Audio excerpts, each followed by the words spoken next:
Josías anunció que se celebraría la Pascua del Señor en Jerusalén, y entonces se sacrificó el cordero de la Pascua el día 14 del primer mes. Josías también asignó a los sacerdotes sus responsabilidades y los animó en su trabajo en el templo del Señor. Dio esta orden a los levitas, quienes debían enseñar a todo Israel y quienes habían sido apartados para servir al Señor. Pongan el arca sagrada en el templo que construyó Salomón, hijo de David, rey de Israel. Ustedes ya no tienen que seguir cargándola de un sitio a otro sobre sus hombros. Ahora dediquen su tiempo a servir al Señor su Dios y a su pueblo Israel. Preséntense para su turno según las divisiones de familia de sus antepasados, de acuerdo con las instrucciones del rey David de Israel y las de su hijo Salomón. Luego, preséntense en el santuario, en el lugar designado para su respectiva división de familia, y ayuden a las familias que les hayan sido asignadas cuando éstas traigan sus ofrendas al templo. Maten los corderos de la Pascua, purifíquense y prepárense para ayudar a los que lleguen. Sigan todas las instrucciones que el Señor dio por medio de Moisés. Después Josías proveyó 30,000 corderos y cabritos para las ofrendas de la Pascua del pueblo, junto con 3,000 cabezas de ganado. Todos eran de los rebaños y de las manadas del rey. Los funcionarios del rey también hicieron contribuciones voluntarias al pueblo, a los sacerdotes y a los levitas. Hilcías, Zacarías y Jehiel, administradores del templo de Dios, dieron a los sacerdotes 2,600 corderos y cabritos y 300 cabezas de ganado como ofrendas de la Pascua. Los jefes de los levitas, Conanías y sus hermanos Semaías y Natanael, al igual que Asabías, Jehiel y Josabad, dieron 5,000 corderos y cabritos y 500 cabezas de ganado a los levitas para sus ofrendas de la Pascua. Cuando todo estaba listo para la celebración de la Pascua, los sacerdotes y los levitas ocuparon sus lugares, organizados según sus divisiones, tal como el rey lo había ordenado.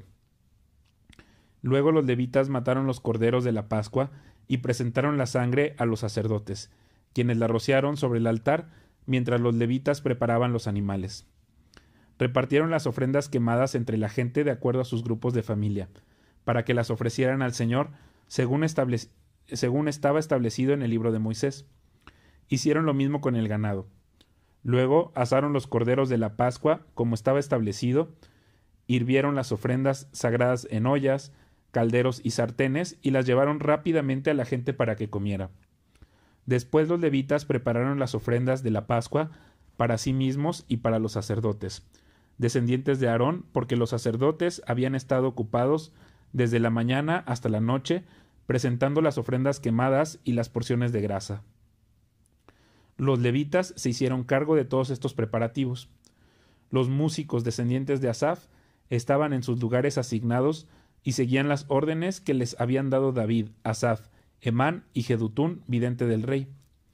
Los porteros cuidaban las puertas y no era necesario que se alejaran de sus puestos de servicio porque sus hermanos levitas les preparaban sus ofrendas de la Pascua.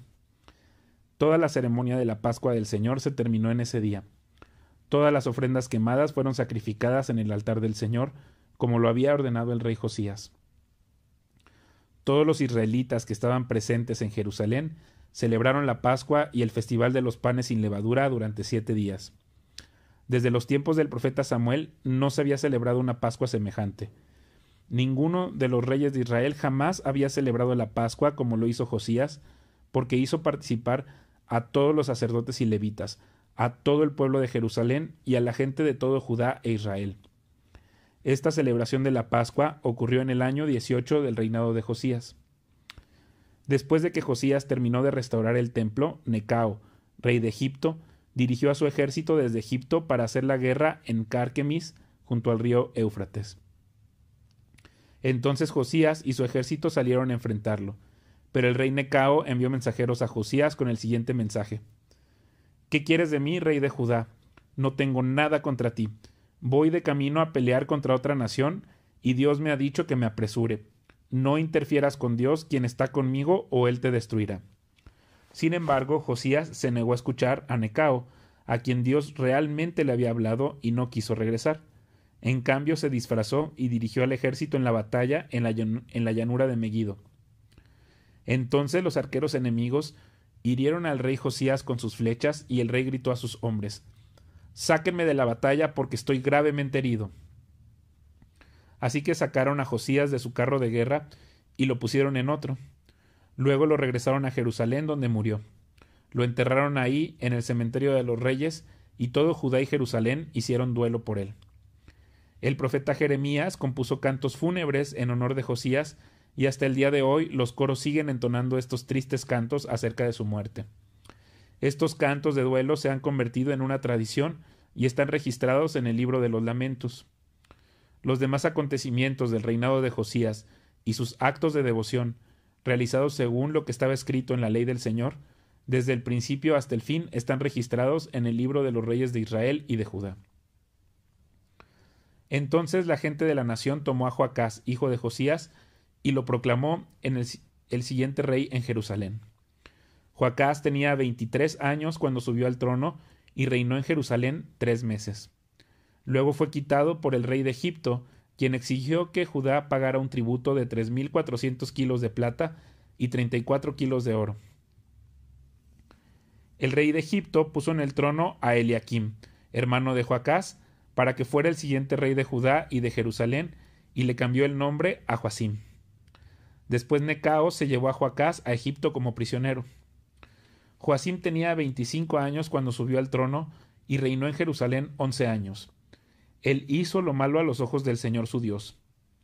Luego, el rey Nabucodonosor de Babilonia fue a Jerusalén y la conquistó. Sujetó a Joacim con cadenas de bronce y lo llevó a Babilonia. Nabucodonosor también se llevó algunos de los tesoros del templo del Señor y los colocó en su palacio en Babilonia.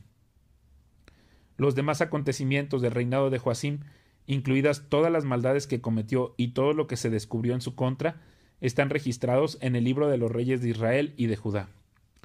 Después su hijo Joaquín ocupó su lugar en el trono. Joaquín tenía 18 años cuando subió al trono y reinó en Jerusalén 3 meses y 10 días. Joaquín hizo lo malo a los ojos del Señor. En la primavera de ese año, el rey Nabucodonosor llevó a Joaquín a Babilonia. En esa ocasión también se llevaron muchos tesoros del templo del Señor. Nabucodonosor puso en el trono a Sedequías, tío de Joaquín, para que fuera el siguiente rey de Judá y de Jerusalén. Sedequías tenía 21 años cuando subió al trono y reinó en Jerusalén 11 años. Él hizo lo malo a los ojos del Señor su Dios y se negó a humillarse cuando el profeta Jeremías le habló directamente de parte del Señor. También se rebeló contra el rey Nabucodonosor, a pesar de que había hecho un juramento de lealtad en nombre de Dios. Sedequías era un hombre duro y terco, y rehusó volverse al Señor Dios de Israel.